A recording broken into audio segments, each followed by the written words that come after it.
Before we begin, let's look at examples of some common chemical reactions, like the burning of coal.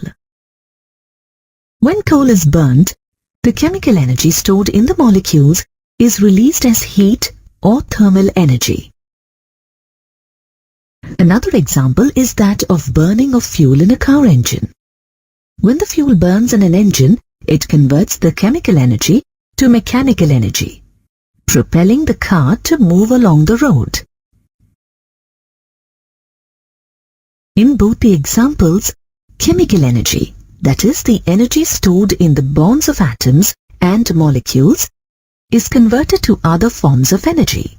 Thus, various forms of energy are interrelated, and under certain conditions, these may be transformed from one form to another. The branch of science that deals with the study of different forms of energy and the quantitative relationship between them is known as thermodynamics. The term thermodynamics is derived from the Greek word thermos, meaning heat, and dynamics, meaning flow. It was coined by James Joule in the early 19th century. Thermodynamics deals with the energy changes within a system. A system in thermodynamics refers to that part of the universe in which observations are made. For example, the tea in the teapot is a system. The part of the universe that is not a part of the system but can interact with the system is called a surrounding. In this case, the room in which the teapot is kept is the surrounding. Systems and surroundings together constitute the universe. The part that separates a system from its surrounding is known as boundary. In this case, the wall of the teapot is the boundary. Note that a boundary can be real or imaginary, and it controls the flow of energy and matter into the system or out of the system. In thermodynamics, based on the movements of matter and energy between a system and its surroundings, systems can be classified into three types.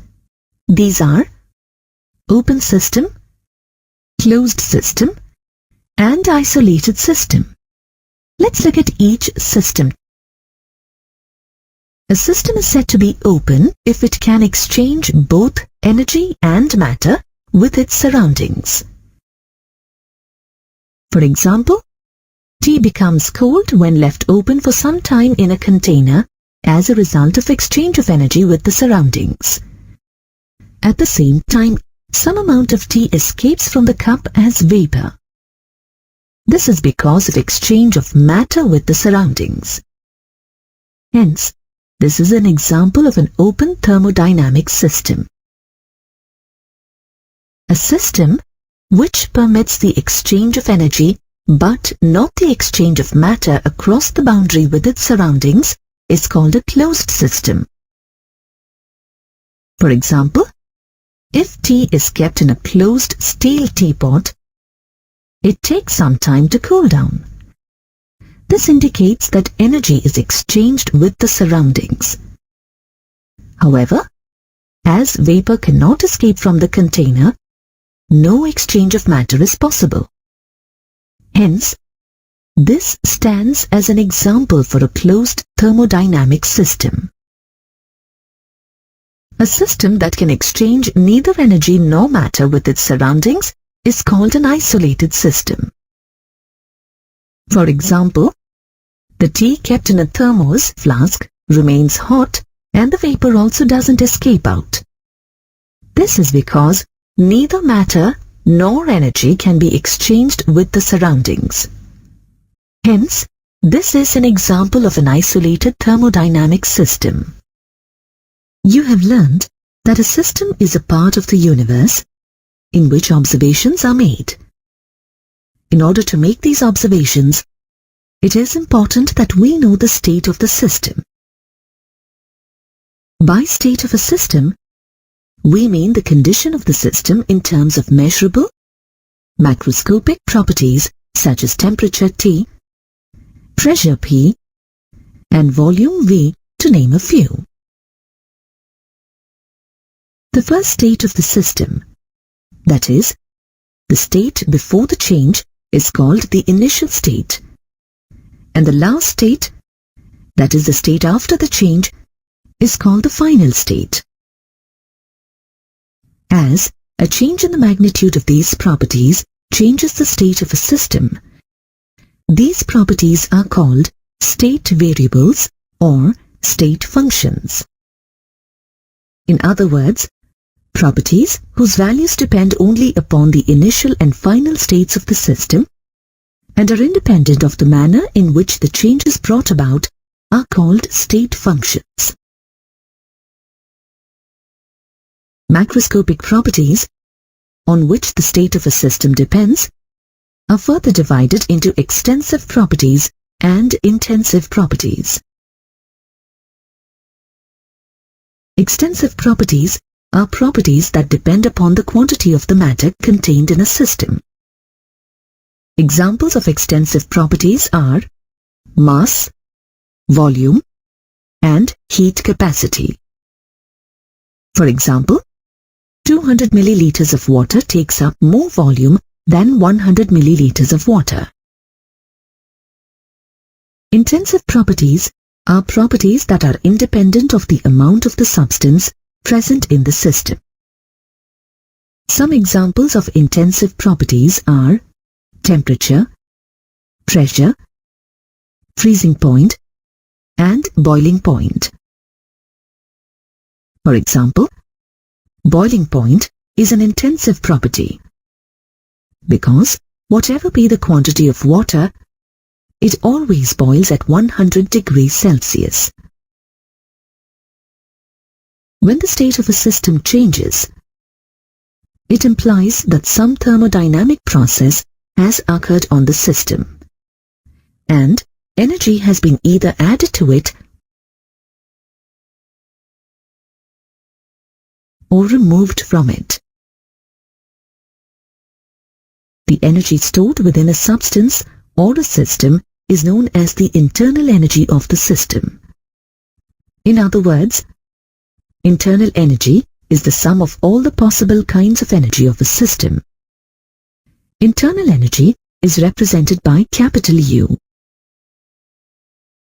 The absolute value of internal energy cannot be found. However, change in it, represented by delta U, can be found. Internal energy U changes when work is done on or by the system. Heat passes into or out of the system. Matter enters or leaves the system. Let us discuss the change in internal energy brought out by work done on the system. Let us take a certain amount of water in a thermos flask or an insulated vessel that does not allow heat exchange with the surroundings. Such a system is called an adiabatic.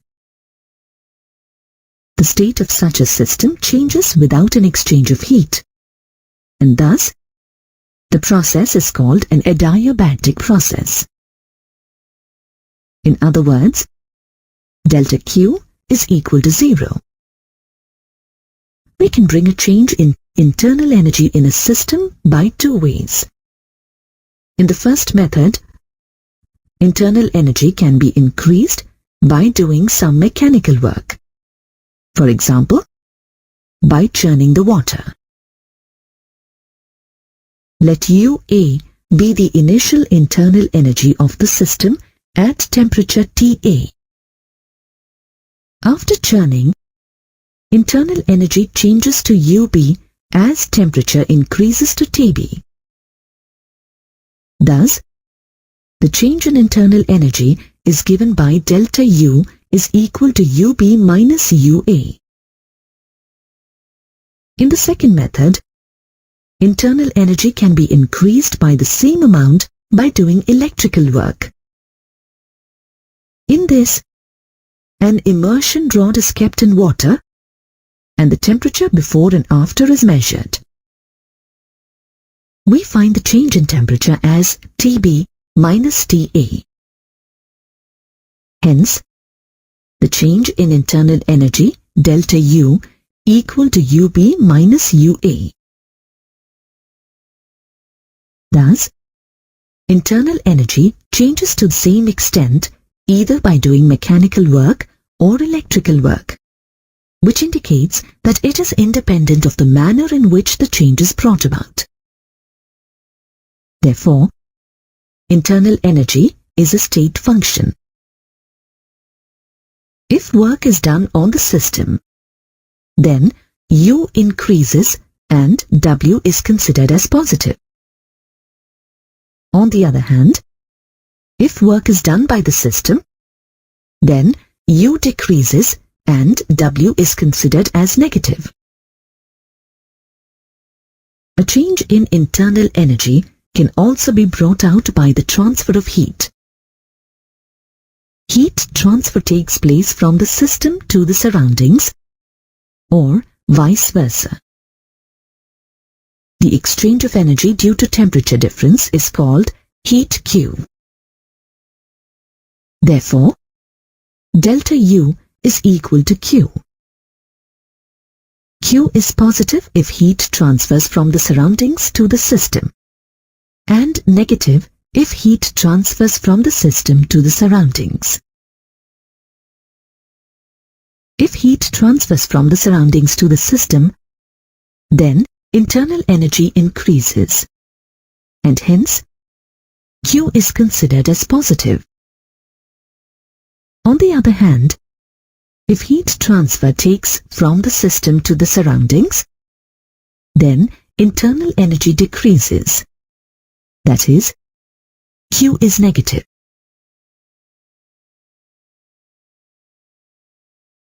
When a change in the state of a system occurs, energy is transferred either to or from the surroundings. This energy may be transferred as heat or mechanical work. In thermodynamics, the only type of work generally considered is the work done in expansion or compression of a gas. This is known as pressure volume work or PV work. Let us understand this better with an example. Consider a cylinder filled with 1 mole of an ideal gas and fitted with a frictionless piston. Let's say the area of the cross-section of the cylinder is A square centimeter. The pressure of the gas inside the cylinder is P, and the volume of the gas inside the cylinder is VI. Here, VI stands for the initial volume of the gas. Now, let's apply external pressure PEX on the piston.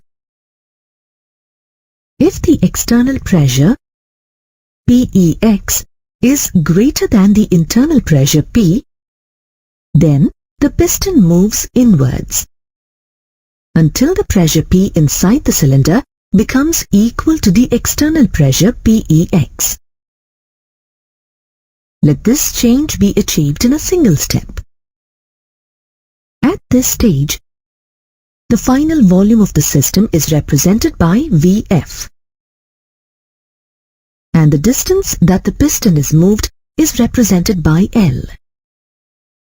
Thus, the change in the volume, that is, final volume Vf minus initial volume Vi, is distance L multiplied by area A. We know that pressure equals force divided by area. Hence, the applied force F on the piston equals pressure multiplied by area. That is, the applied force F equals external pressure PEX multiplied by the area of cross-section A. If W is the work done on the system by the movement of the piston, then work equals force multiplied by distance. But force equals external pressure, that is PEX multiplied by area of cross-section A. Substituting the value of force in the equation for work, we get work is equal to external pressure PEX multiplied by area A multiplied by distance L. But distance L multiplied by area A gives change in volume delta V. On substituting, we get work equals external pressure PEX multiplied by minus change in volume delta V. That is, work is equal to minus external pressure PEX multiplied by final volume VF minus initial volume VI.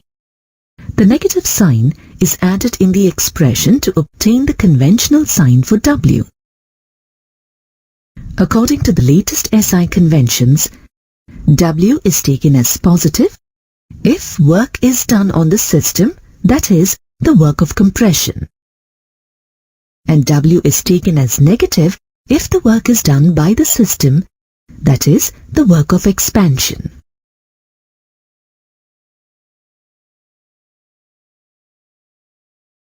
Therefore, the general expression for work done is written as W equals minus external pressure PEX multiplied by change in volume delta V, which is equal to minus external pressure PEX multiplied by final volume VF minus initial volume VI.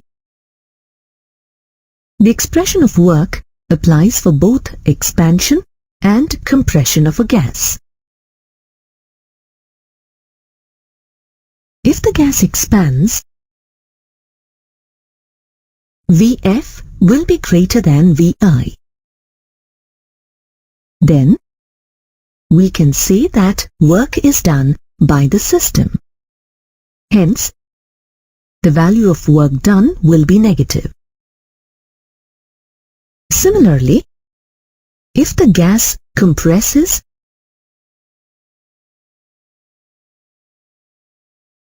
VF will be lesser than VI.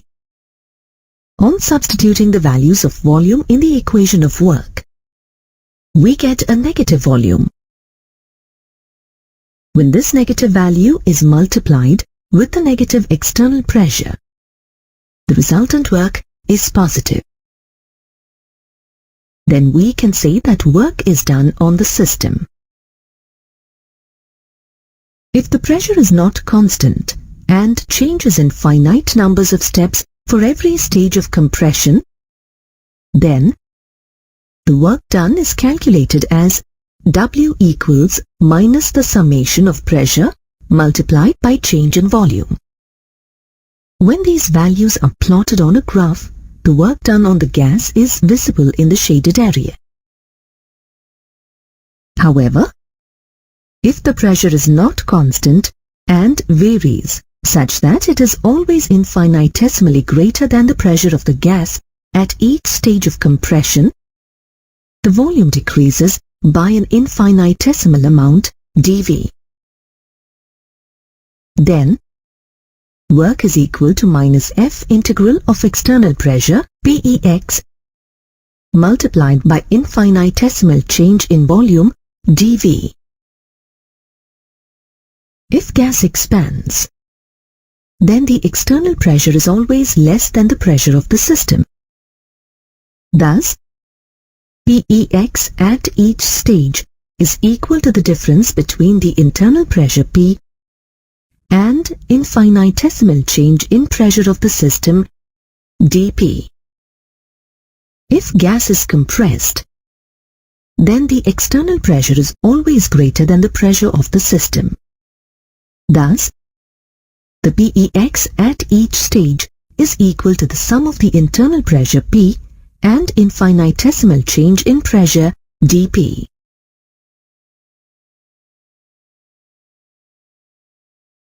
Therefore, external pressure applied on a system is expressed as external pressure equals internal pressure plus or minus infinitesimal change in the pressure of the system.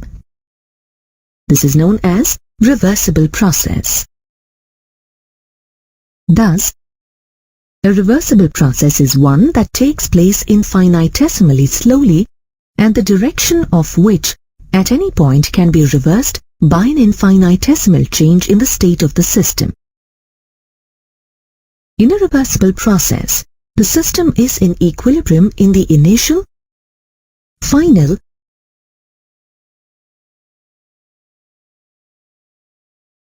and all intermediate stages. To understand this, let's assume that there is a cylinder with a frictionless piston. Now, let's place few grains of sand above the piston and allow the gas to compress by adding 1 grain of sand at a time. Here, the process is so slow that it can be easily reversed by removing 1 grain of sand at any time. This is known as reversible process. Processes which are not reversible are known as irreversible processes. Under reversible conditions, the relationship between work and internal pressure is written as reversible work equals minus integral of external pressure Pex with respect to infinitesimal change in volume dV. We know that external pressure Pex equals internal pressure P in plus or minus infinitesimal change in pressure of the system dP. Thus, on substituting the values, we get the equation reversible work equals minus integral of internal pressure P in plus or minus infinitesimal change in pressure of the system dP multiplied by infinitesimal change in volume dV. As change in the pressure and volume are infinitesimally small, their product is still smaller. Therefore, the product of infinitesimal change in pressure dP and infinitesimal change in volume dV can be neglected. Hence, the final equation is reversible work equals negative integral of P in multiplied by infinitesimal change in volume dV. Now, if we represent pressure of the gas P in terms of the ideal gas equation, then we get PV equals nRT or P equals nRT divided by V. On substituting the value of P at constant temperature in the reversible work equation, we get reversible work equals minus integral of nRT multiplied by infinitesimal change in volume dV by V.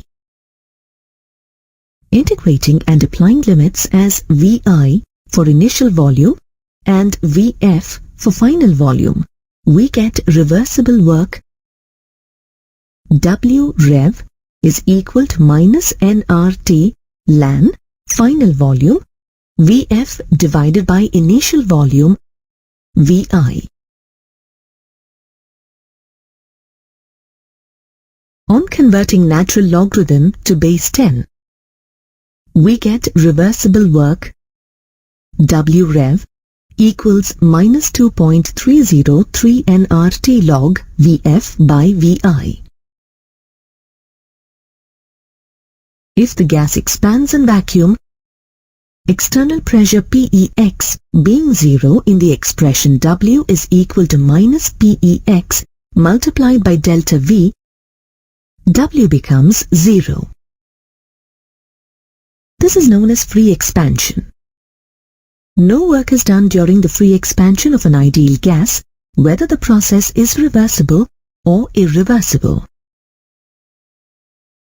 We know that according to the first law of thermodynamics, the change in internal energy is represented as delta U equals Q plus W.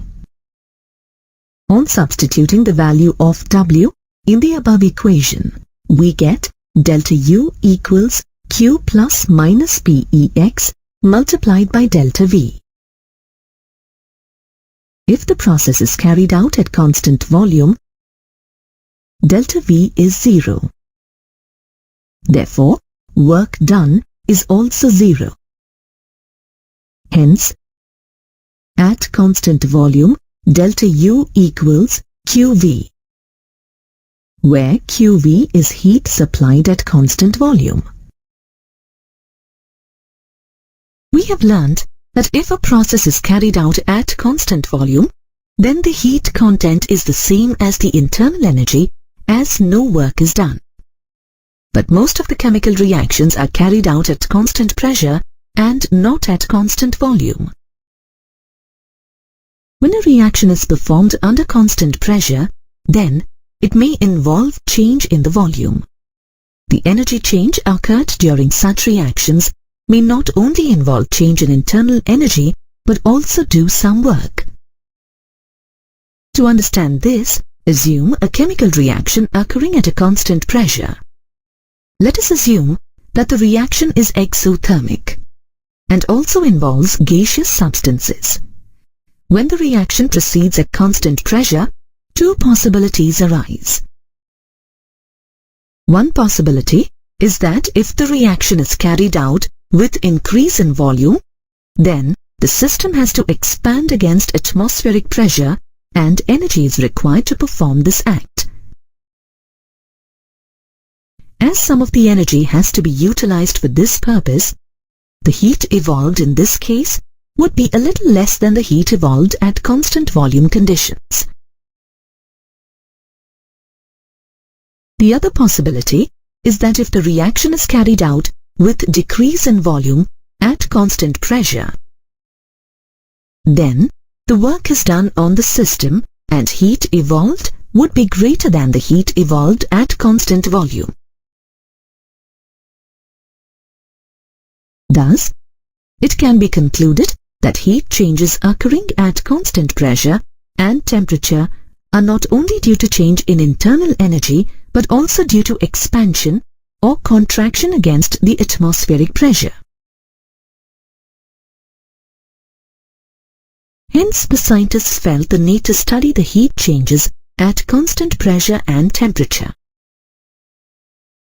In order to study the heat changes in a chemical reaction at constant temperature and constant pressure, a new thermodynamic function called enthalpy was introduced. The total heat content of a system at constant pressure is equal to the sum of the internal energy and PV. This is called the enthalpy of a system, which is represented by H. Note that enthalpy is also called as heat content. Enthalpy, which depends on the three state functions, internal energy, pressure, and volume, is also a state function. Every substance has a definite value of enthalpy. Like internal energy, enthalpy of a substance cannot be measured. However, it is possible to measure the change in enthalpy. The change in enthalpy is equal to the difference between enthalpy of products and enthalpy of reactants. The change in enthalpy may be expressed as delta H is equal to enthalpy of products, HP, minus enthalpy of reactants, HR. The significance of delta H also follows from the first law of thermodynamics, as delta U is equal to QP minus P delta V. Here, QP represents the heat absorbed by the system and minus P delta V represents the work done by the system. Let U1, U2, V1 and V2 represent the initial and final internal energies and volumes respectively. The above equation can be written as U2 minus U1 equal to QP minus P into V2 minus V1. On rearranging this, we get QP equal to U2 plus PV2 minus U1 plus PV1. But we've already learned that U plus PV equal to enthalpy H. Hence, the equation can be written as QP equal to H2 minus H1 is equal to delta H. Therefore, delta H is equal to QP.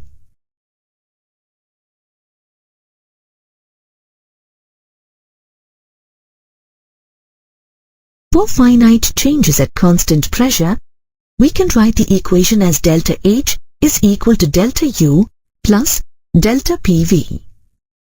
Since P is constant, we can write as delta H is equal to delta U plus P delta V. Remember that delta H is equal to QP, the heat absorbed by the system at constant pressure. Delta H is negative for exothermic reactions and positive for endothermic reactions.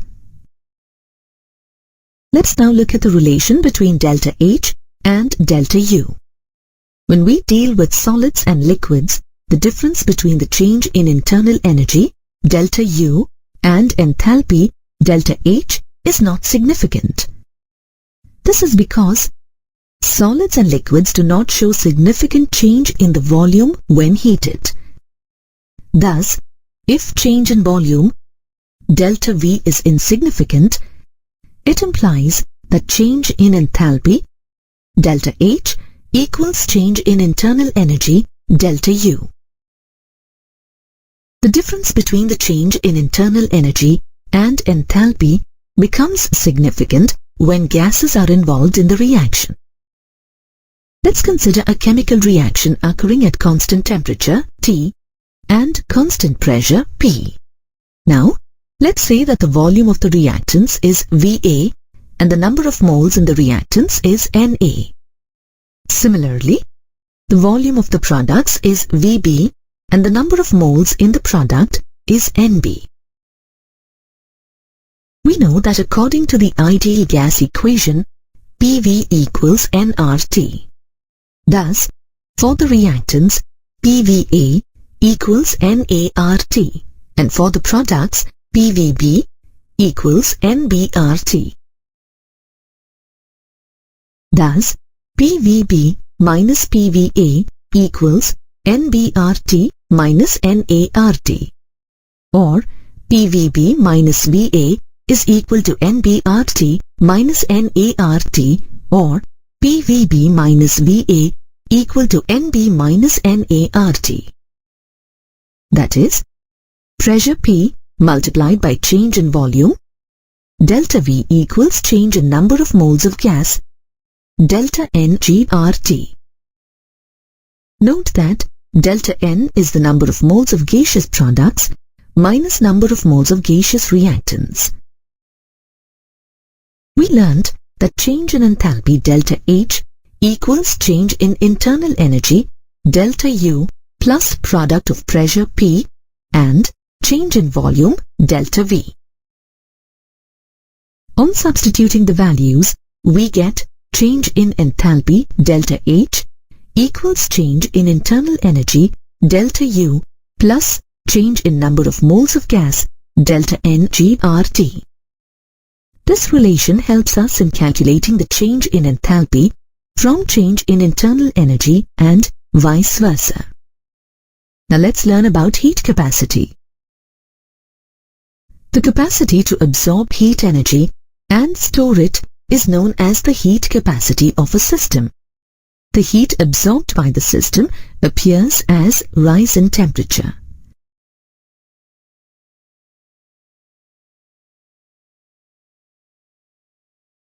The increase in temperature is proportional to the heat transferred, which can be written as Q equals coefficient multiplied by change in temperature delta T.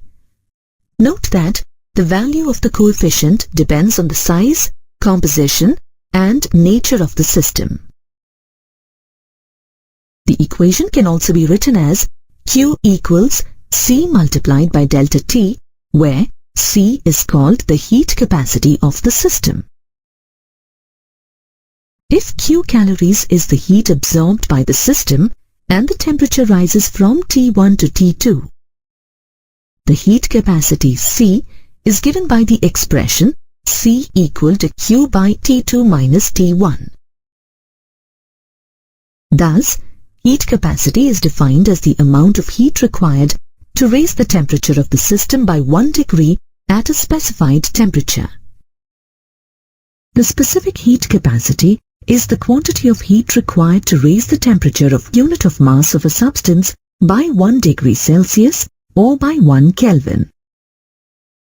Thus, the expression for Q in terms of specific heat capacity becomes Q equals specific heat capacity C multiplied by the mass m multiplied by change in temperature delta T. The molar heat capacity of a substance is defined as the quantity of heat needed to raise the temperature of 1 mole of substance through 1 degree Celsius or 1 Kelvin. The SI unit of molar heat capacity is Joule per degree Kelvin per mole. The molar heat capacity Cm equals heat capacity C divided by N, where N is the amount of the substance. Heat is not a state function, neither is heat capacity. Hence, it is necessary to specify the process by which the temperature is raised by 1 degree. The two important types of molar capacities are molar heat capacity at constant volume and molar heat capacity at constant pressure. Let us see the relation between molar heat capacity at constant volume, which is denoted by Cv, and molar heat capacity at constant pressure, which is denoted by Cp. We learned that the equation for heat Q is the product of heat capacity and change in temperature delta T.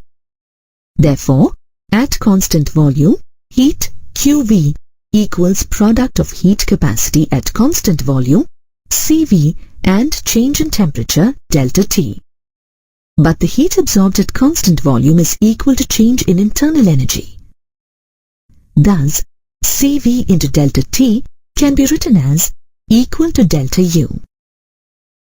Similarly, at constant pressure, heat Qp equals product of heat capacity at constant pressure, Cp, and change in temperature delta T. We have seen that at constant pressure the heat absorbed by the system is equal to the change in enthalpy. Hence, Cp into delta T can be written as equal to delta H. The difference between Cp and Cv for 1 mole of an ideal gas can be derived as follows. The change in enthalpy for 1 mole of an ideal gas can be written as delta H equals delta U plus delta PV. For 1 mole of an ideal gas, PV is equal to RT. Hence, the equation can be written as delta H equals delta U plus delta RT. As R is constant, the equation can also be written as delta H equal to delta U plus R delta T. On substituting the values of delta H and delta U in the equation, we get Cp multiplied by delta T equals Cv multiplied by delta T plus R delta T. Since delta T is equal to 1, we can write the equation as Cp equal to Cv plus R, or Cp minus Cv is equal to R. Calorimetry is an experimental technique that involves the measurement of heat changes associated with physical or chemical processes. In laboratory, such changes are measured in a calorimeter. These measurements are generally carried out under two conditions: at constant volume, QV, and at constant pressure, QP. The experimental technique of calorimetry actually involves two steps. First step is the determination of heat capacity of a calorimeter. The second step involves the determination of the change in temperature during the completion of the reaction, assuming that it is an insulated system and no heat is exchanged with the surroundings. Let us first discuss the measurement of heat change at constant volume, or the internal energy change, delta U. The reactions that can be most easily studied under constant volume conditions are the combustion reactions, and the apparatus used for this purpose is called the bomb calorimeter. It consists of a sealed constant volume steel container known as the bomb, in which the reaction takes place. The bomb can withstand high pressures. A known mass W grams of a combustible substance is placed in the bomb, and oxygen under high pressure is introduced into the bomb. The sealed bomb is then immersed in a known amount of water contained in an insulated container. As the container is insulated, there is no heat exchange with the surroundings, and the reaction process is adiabatic. This whole setup is called the bomb calorimeter. The sample is ignited electrically, and the heat produced by the combustion reaction is absorbed by the water surrounding the bomb. The increase in temperature of water, delta T, is noted, and the heat produced is calculated using the equation QV is equal to CV multiplied by delta T, where CV is the heat capacity of the calorimeter. The measure of a bomb calorimeter's heat absorbing property is called its heat capacity. Each bomb calorimeter differs from all others in its ability to absorb or release heat. The heat capacity of each bomb calorimeter is determined experimentally.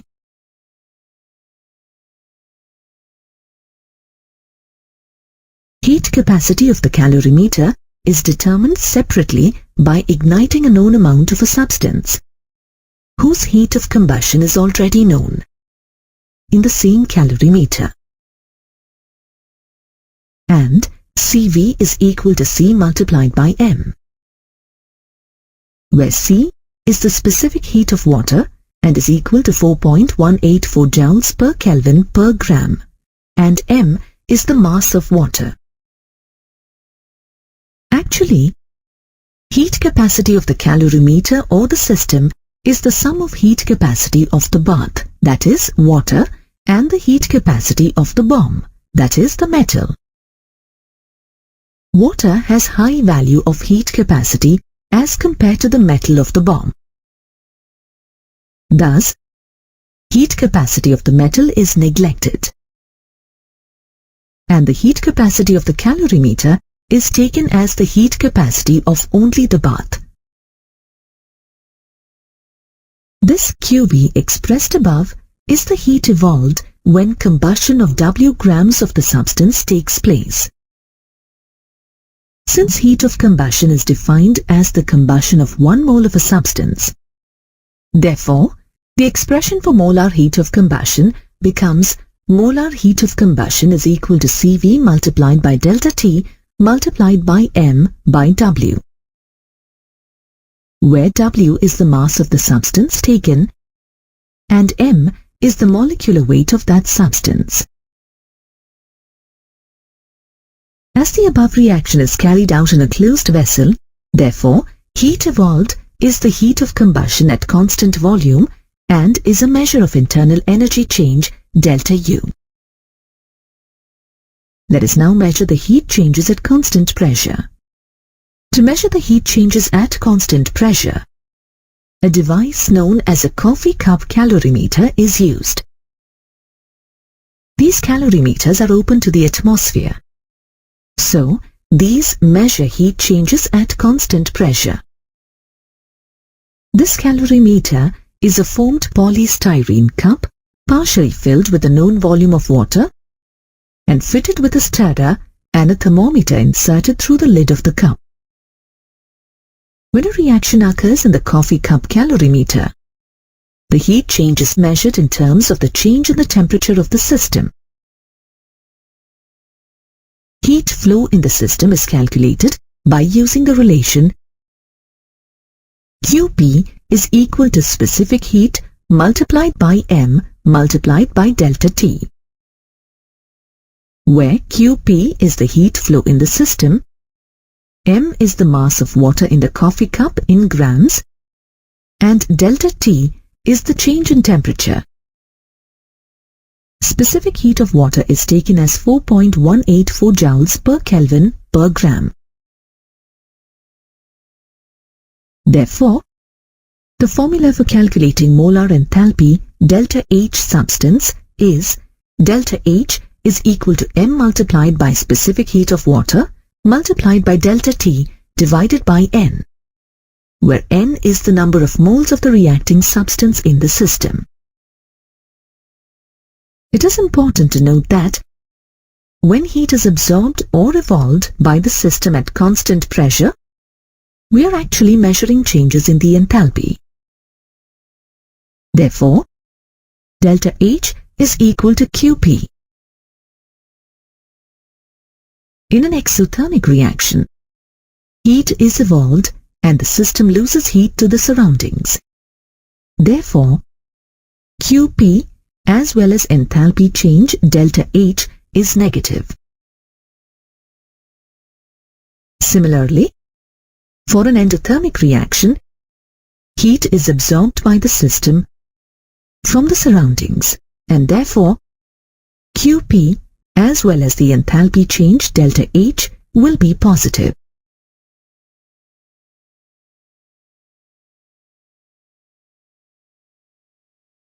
The enthalpy change that accompanies a reaction is called reaction enthalpy or enthalpy of reaction. The enthalpy change that accompanies a reaction is called reaction enthalpy or enthalpy of reaction.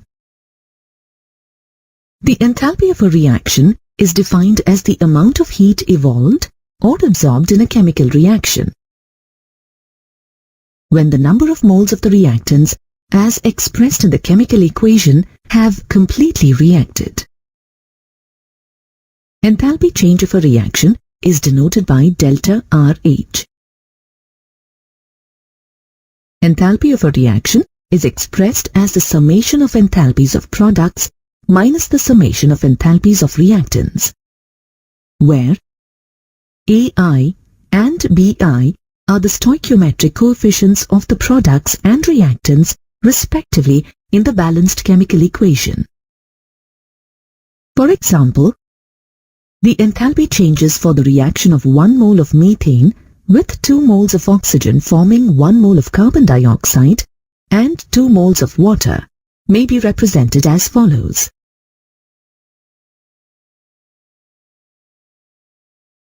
The knowledge of reaction enthalpy helps us in maintaining the conditions required to carry out the industrial chemical reactions at constant temperature. It also helps in calculating the temperature dependence of equilibrium constant. The enthalpy of any reaction depends on the conditions under which it is carried out.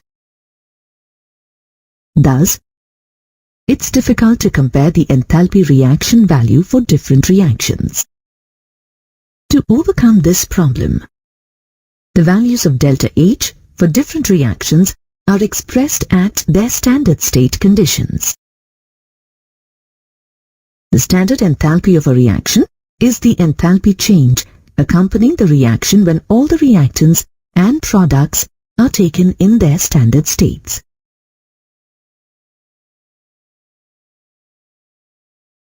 A substance is said to be in a standard state when it is present in its most pure state under a pressure of 1 bar at a specified temperature. In other words, when the enthalpy of a reaction occurs at 1 bar pressure and specified temperature, it is called standard enthalpy. For example, the standard state of liquid ethanol is pure liquid ethanol at 298 Kelvin and 1 bar pressure, and the standard state of solid iron is pure iron at 500 Kelvin and 1 bar pressure. Let us now look at the enthalpy changes during phase transformations.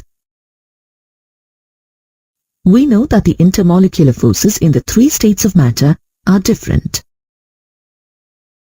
Therefore, the amount of energy required to convert matter from one state to another also differs. Standard enthalpy is represented as delta H naught, where the superscript naught indicates the standard state.